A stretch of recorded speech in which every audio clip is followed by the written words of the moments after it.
Allah wabarakatuh. Bismillahirrahmanirrahim. Alhamdulillahirabbil alamin. Wa bihi nasta'in ala umuri dunya waddin. Salatu wassalamu ala asrofil anbiya wal mursalin sayyidina wa maulana Muhammadin wa ala alihi washabbihi ajma'in. Amma ba'd. Hadirin mukarramin, para alim, para kiai, para bunyai, wabil khusus yang saya hormati Ketua Majelis Pengasuh Pondok Pesantren Bahrul Ulum Dr. Kiai Muhammad Hasib Bahar, yang saya hormati Kiai Rosidi dari Bogor, yang saya hormati Segenap Duriya Kiai Mahabatullah, Bunyai Mahfudho yang saya hormati, Bunyai Mujidah, Bunyai Tijah, mudah-mudahan dan diberi kesehatan Allah Subhanahu wa Ta'ala. Kiai Faruk yang saya hormati, Kiai Mujib, ini penikmat tambak beras, calon Bupati Pasuruan, mudah-mudahan lancar.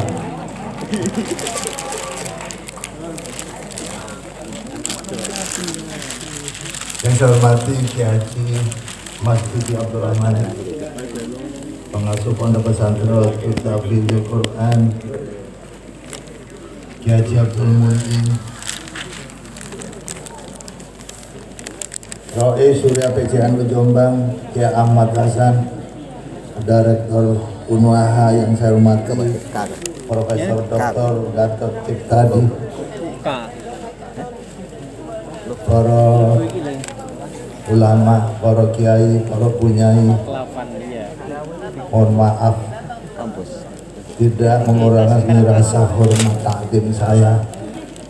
Tidak bisa saya sebutkan namanya satu persatu. Ya, alhamdulillah kita pada malam hari ini kita bisa berkumpul, bermuajahah, bersilaturahim dalam rangka memperingati Khor Kiai Haji Wahab Basbullah yang ke-53.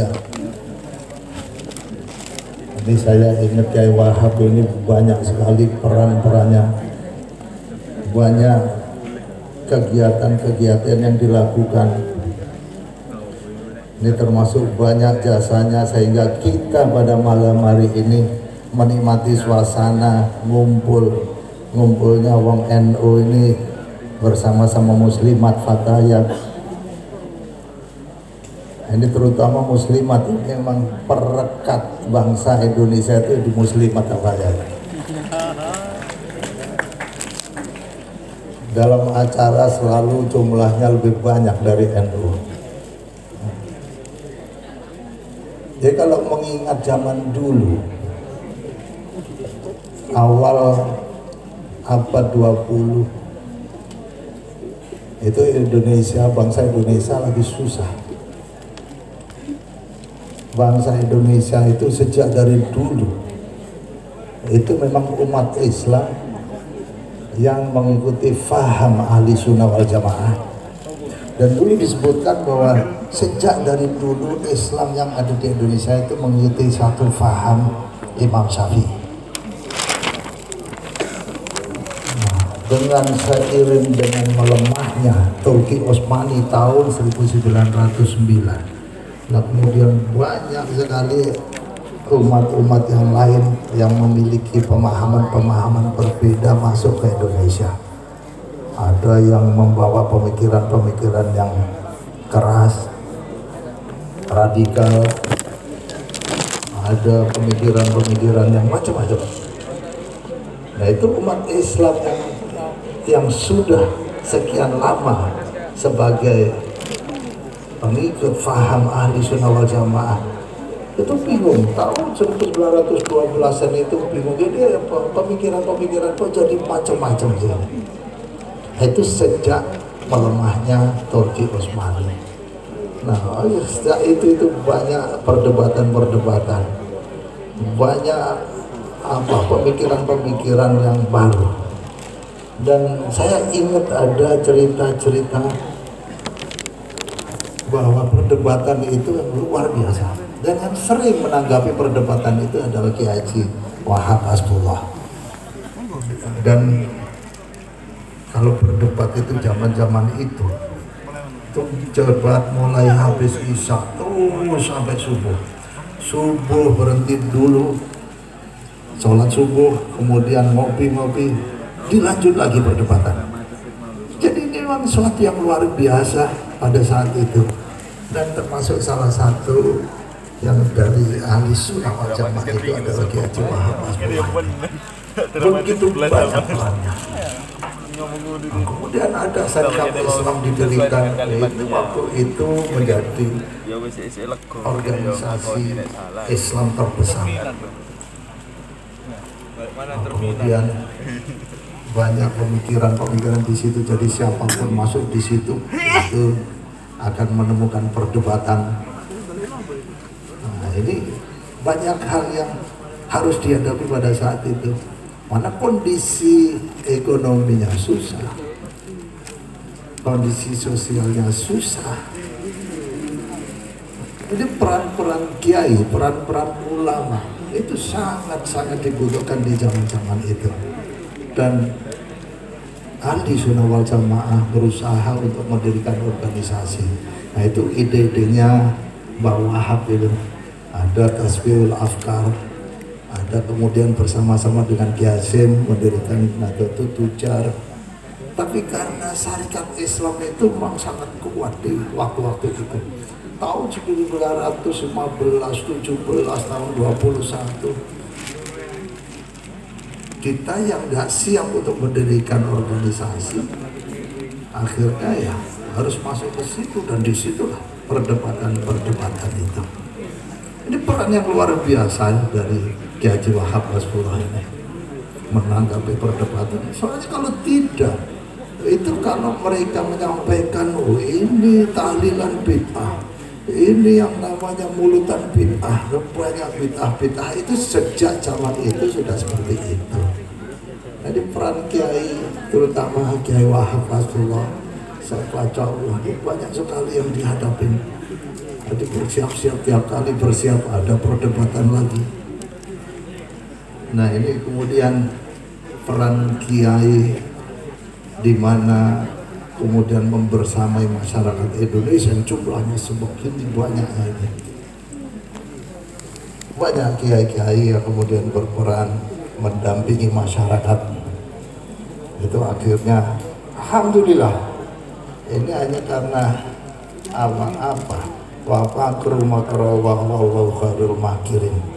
Islam yang ahli sunnah wal jamaah lama-lama muncul tahun 1921, 25, 26, akhirnya terbentuklah Nahdlatul Ulama. Dan padahal ini Iran sesuatu yang luar biasa. serangan Israel NU sejak lahir itu emang sudah besar. Ya, Misi pertama lahirnya NU itu adalah mengirim delegasi.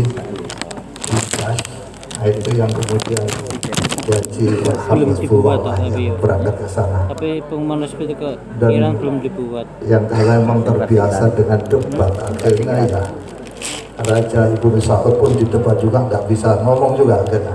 Nah, alhamdulillah itu jasanya Wahab Hasbullah juga di sana. Jadi sejak tahun 1926 itu NU begitu bisa berkonsolidasi, Islam itu berkonsolidasi, itu kemudian membangun kekuatan NU itulah yang kemudian secara pelan-pelan mulai dari tahun ke tahun, mulai dari muktamar yang pertama, kedua, ketiga, tahun 1930 terus konsolidasi. Akhirnya dari ide-idenya kiai-kiai di NU itu akhirnya terbentuklah federasi, karena semua organisasi Islam itu pada saat itu mengalami kesulitan pada saat Belanda akan memperlakukan ordonansi mengenai perkawinan. Jadi Belanda itu sudah punya pemerintahan, punya aturan-aturan, macam-macam aturan untuk bermasyarakat, aturan untuk berorganisasi, aturan gitu. Tapi aturan yang namanya ordonansi perkawinan itu ditolak oleh para ulama ini. Nah, tahun 1925 akan dipaksakan. Nah, itu kemudian ulama-ulama itu pada kumpul tahun 1930.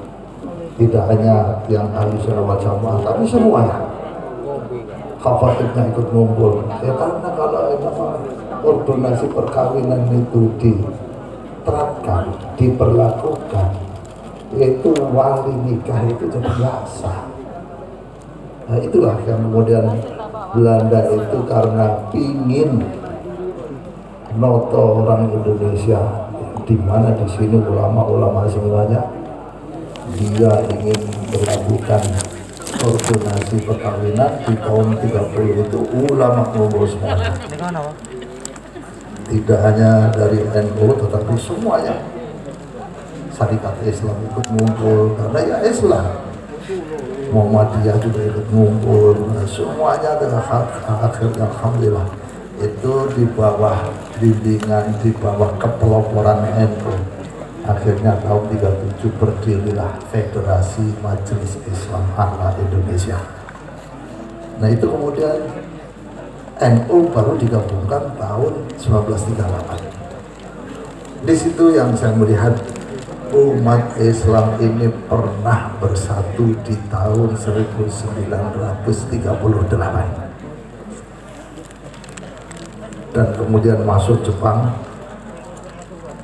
Majelis Islam A'la Indonesia, kata Jepang nggak cocok ini, diganti saja. Kita mau bicara perjuangan, perjuangan Jepang, mau melawan sekutu, mau minta bantuan sama pemuda-pemuda atau kiai-kiai yang ada di Indonesia. Maka kemudian katanya Jepang diganti aja, akhirnya diusulkan Masyumi. Nah, ini kemudian tahun 43 itu kemudian muncullah Masyumi. Nah, ini sampai sekarang kita banyak yang nggak tahu Masyumi ini yang mendirikan itu NU. Kemarin ada yang tanya, loh setahu saya bukan, loh itu sejarahnya begitu. Jadi termasuk jasa-jasa Kiai Hasbullah, ide-idenya banyak sekali, makanya kemudian sampai ke Hijazana. Ini raja yang baru naik di sana kalah depannya.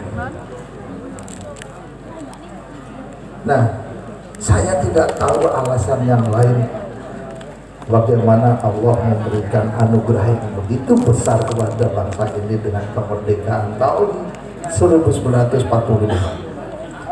17 Agustus 1945.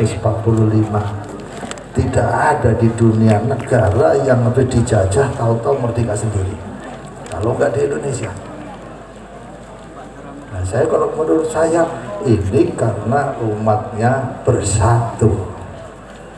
Tahun 37, 38 bersatu, kemudian tahun 43 juga masih bersatu, kemudian tahun 45 tahu-tahu Jepang kalah sama sekutu, Indonesia memproklamasikan kemerdekaannya. Belanda datang dilawan di Surabaya, akhirnya Belanda dengan Inggris akhirnya mundur juga. Dan disitulah peran-peran Nahdlatul Ulama, peran-peran umat Islam, peran-peran pondok pesantren. Nah, ini kalau saya ingat itu Kiai Hasbullah itu kalau berjuang itu total berjuang secara zahir, secara batinnya juga demikian. Saya ingat cerita mertua saya itu kebetulan dampingi beliau. Jadi suatu ketika ini kalau kita perjuangan tohirnya tadi udah disampaikan, banyak disampaikan oleh Kiai Mundin, oleh Gus Kasim. Nah, ini kalau ini mengenai yang batin. Suatu ketika Kiai Wahab itu membeli healer, penggilingan beras. Nah, kemudian uangnya kurang. kurangnya 500.000. Pada zaman itu banyak sekali 500.000 itu. Nah, beliau janji nanti satu bulan lagi saya bayar. Nah, begitu mulai berjalan waktunya, berapa lama, minggu ketiga, minggu akhir, belum ada uang juga. Jadi Kiai Wahab mulai tanya sana sini, ada nggak uang ini? Belum ada yang bisa menjawabnya. Nah, kemudian ada utusan dari Jakarta, ini jenderal yang mengutus. Nah, kemudian datang pagi-pagi, sowan ke Kiai Wahab, bawa koper. Nah, katanya, Kiai, saya diutus jenderal untuk sowan panjenengan menyampaikan ini.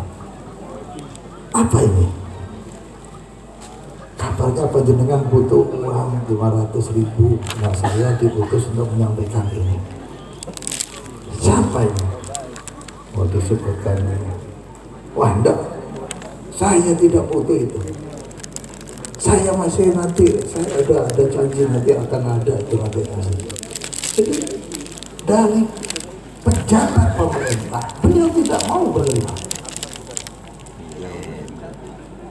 Terus beberapa hari kemudian, pas 1 bulan, malam hari belum juga ada uangnya.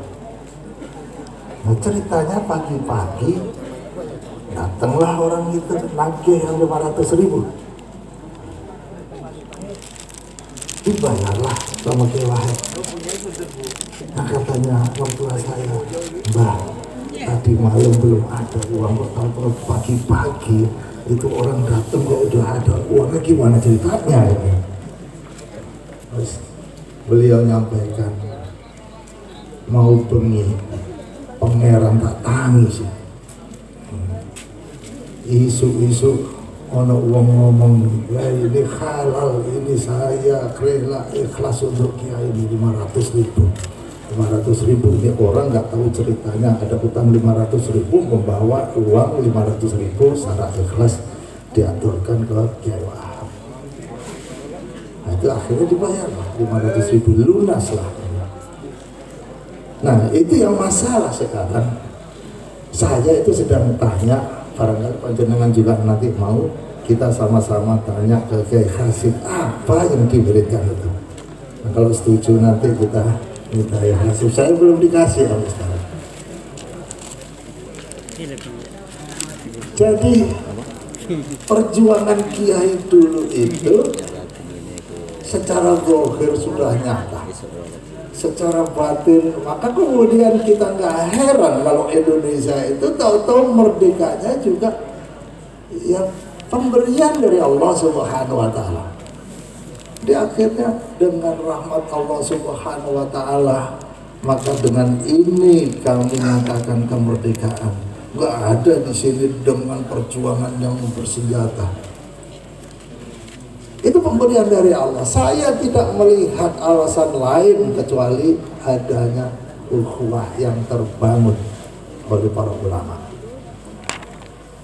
Nah, ini mudah-mudahan ukhuwah ini sekarang kalau melihat pada kumpul senang semuanya. Saya ingat hadis yang diriwayatkan oleh Ibnu Abbas, Allah akan memakmurkan kampung-kampung dengan suatu kaum yang dianugerahi rezeki yang melimpah, dan tidak ada satu orang pun yang melihat dengan kebencian. Kemudian ada satu sahabat bertanya, bagaimana itu bisa terjadi ya Rasulullah? Itu dari silaturahim mereka. Nah, ini oleh karena itu ini sangat penting silaturahim. Zaman dulu silaturahim jalannya jauh, belum ada tol, kendaraan susah. Dulu kalau udah kumpul-kumpul, makannya pun juga saya pernah dulu mengalami kumpul-kumpul kita nyuri ketela. Habis itu zaman-zaman susah. Saya kecil itu masih itu Silaturahimnya iya, tetapi kemudian ya namanya ide-ide muncul, kita cabutin ketela tetangga ini. Tapi kita sekarang ini kita menyadari bahwa silaturahim itu satu hal yang begitu luar biasa. Itu fasilitas yang diberikan Allah kepada umat Rasulullah Muhammad SAW. Dan itu tidak diberikan kepada umat Nabi yang lain. Maka mari kita nikmati, apalagi zaman sekarang, kendaraannya enak, jalannya juga sekarang banyak tol, ketemu udah pasti makanan enak. Nah, ini apalagi ini saya tadi udah enak, saya cobain ini. Cuma emang masalahnya ini kayak saya begini udah usia segini makan enak, ini mulai mikir habis ini kolesterol naik. Jadi itu inti daripada NU itu adalah bagaimana kita ngumpul-ngumpul. Karena dulu pernah terjadi umat ini ngumpul pada saat kemerdekaan. Jumlah umat Islam itu 95% dari penduduk di Indonesia. Jadi ngumpul semuanya pada zaman itu udah satu kekuatan sendiri. Nah maka kemudian NU berpolitik. Tahun 52 masuk politik. Mulai dari awal tahun 55 itu sudah mulai tarik menarik. Sebagian pengurus udah mulai menyuarakan kembali ke khitab. Tahun 59 di dalam muktamar juga demikian. Kita harus kembali ke khitab. Terus disuarakan. Tahun 62 muktamar di Jakarta itu disuarakan lagi. Tahun 71 Rois Am di dalam khutbah iftitahnya mengajak NU untuk kembali ke khitab beberapa saat sebelum beliau wafat. Jadi pada saat itu Kiai Wahabullah pun mendorong NU untuk kembali ke khitab di tahun 71. Baru tahun 79 disuarakan lagi setiap muktamar disuarakan, kemudian tahun 84 alhamdulillah kembali ke khitab. Tapi kemudian nah ini harus ditata, harus ikut mikiri jalannya pemerintahan. Maka kemudian lahirlah PKB. Jadi ada penataannya, ada yang jaga gawang, ada yang jadi penyerang. Kalau semuanya nyerang, gawangnya ini kosong.